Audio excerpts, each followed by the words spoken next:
This is Religion in the News, sponsored by Wish TV, in cooperation with the Church Federation of Greater Indianapolis. Good morning, I'm J.R. Ryder. Thanks for joining us today for Religion in the News. Also joining me today is Carol Sissom, Merlin Gonzalez, Faith James Kimbrough, and Jeffrey Payne. News 8 reports on the untimely death of Indy 500 race icon Tom Carnegie. Our guests talk about sharing the love, a music ministry in the streets, and updates on the Crossroads Baptist Association. Stay tuned.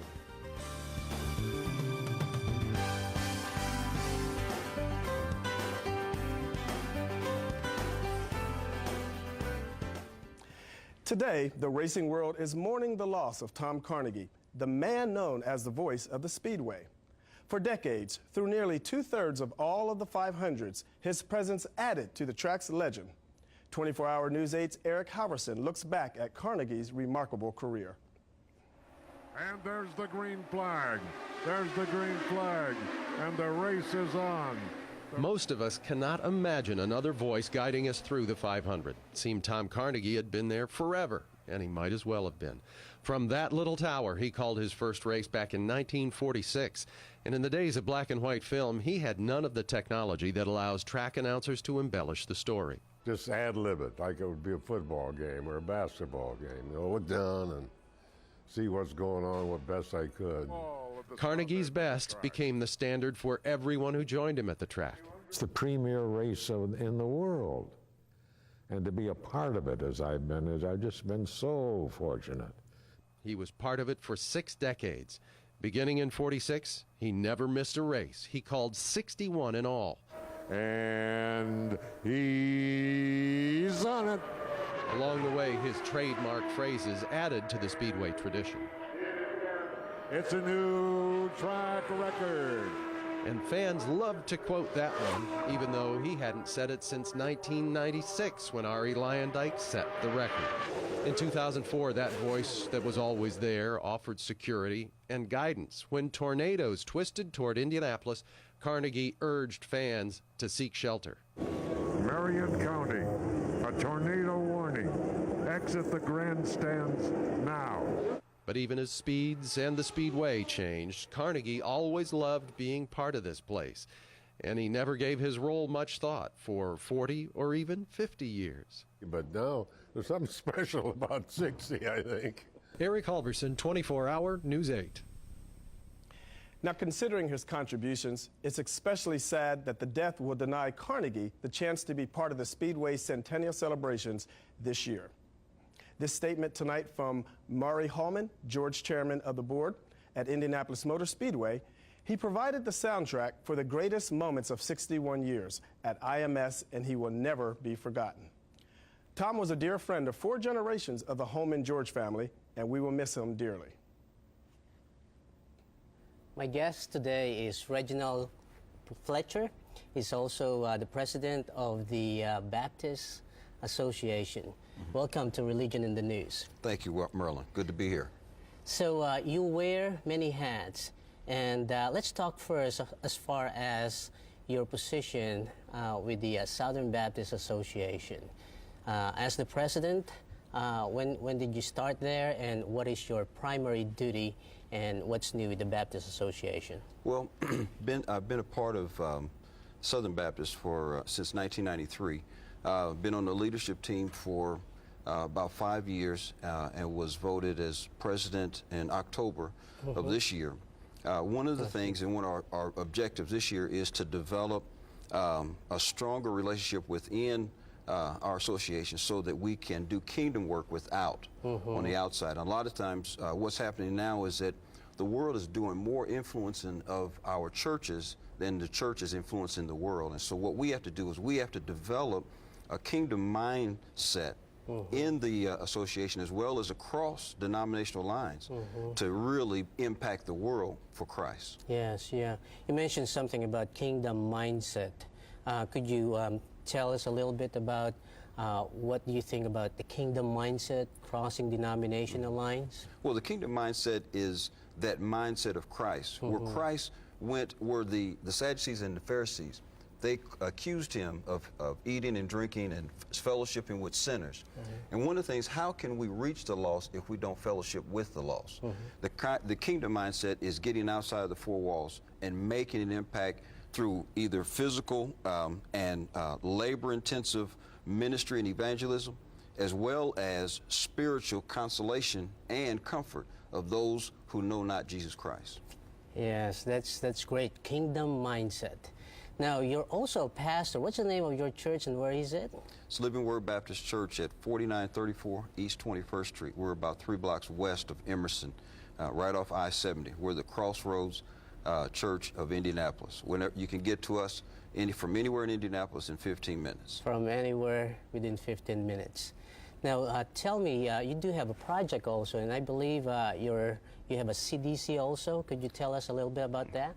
We're in the process of developing a CDC where we want to speak to the educational ills as well as the economic ills of our society as well, and social ills.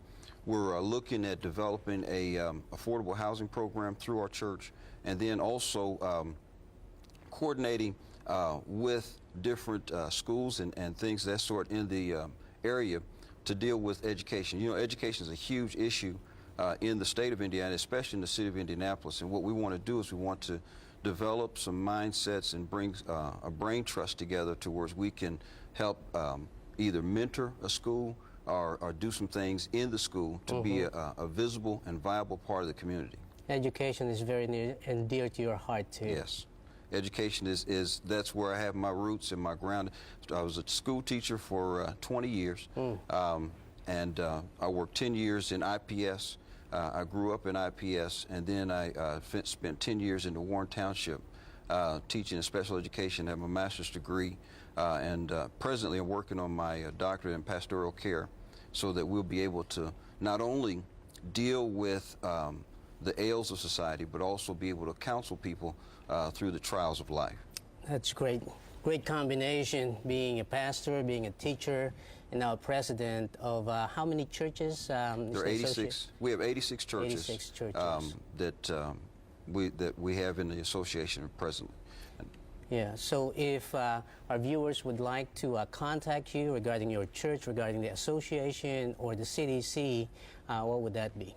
They can contact me through my email at rbarronfletch@yahoo.com. That's all one word, rbarronfletch at yahoo.com. Or they can reach me at the church at area code 317-322-5874. Well, thank you so much for being our guest this morning. It's good to know what the community is doing, and especially in the spiritual realm in our community. Thank you for having me. Thank you. Back to you. Thanks, Berlin. Coming up next, my guests talk about how they take music to the streets. You don't want to miss it when we return. Welcome back to Religion in the News. My guests today are Mariah Jones, Damon Squire, and Isaiah Squire. Welcome. How are you?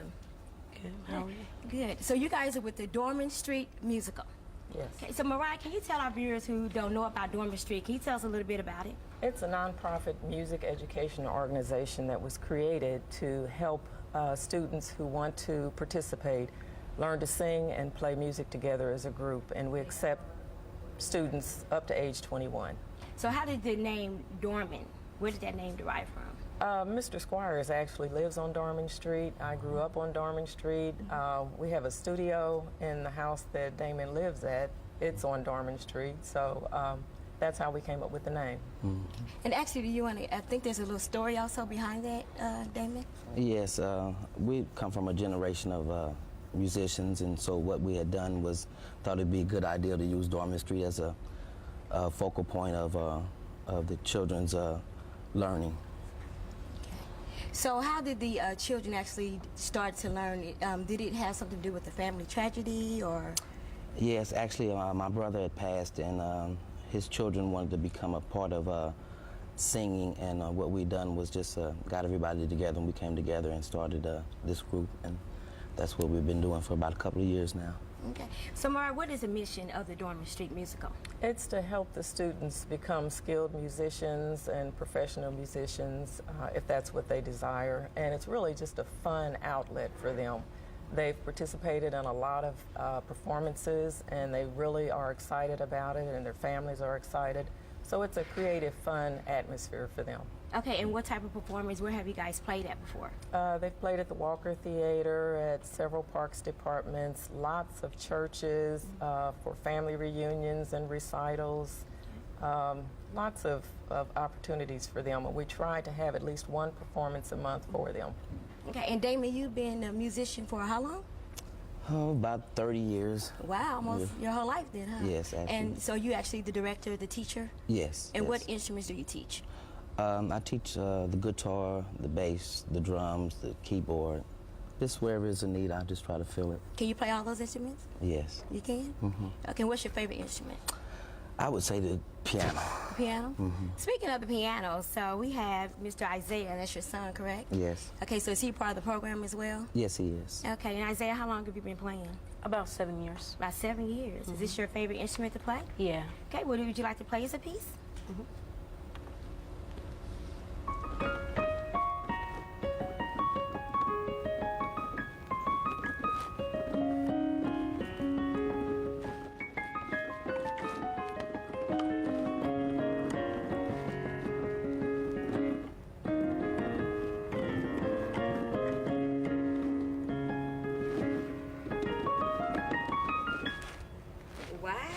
Wow, let's give him a round of applause. That was awesome. So you have a little advantage with Dad teaching you, huh? Yeah. So do you have any friends that are part of the program? It's mostly just family, really. We do have others, and we accept others in the group, and there are several that are not part of the family that participate also. Okay. So is this a non-profit organization? Nonprofit music education. We operate on donations and donations of equipment and money from anyone who has it to give. Okay. Well, so where do the instruments, where do they come from? Are they donated? Do you all purchase them? Or? Donated, purchased, beg, borrow. And the students have, some of the students have their own. Okay, so this is 2011, it's Black History Month. Who's your favorite musician? I gotta say that John Legend, he's really inspired me a lot with his voice and the piano. So he inspires me a lot. Okay, great.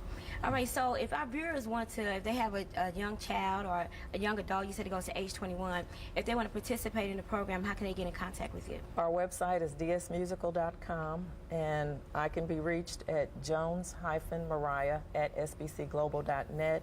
Mr. Squires can be reached at 752-6029. All right, well, Isaiah, take us on out. All right.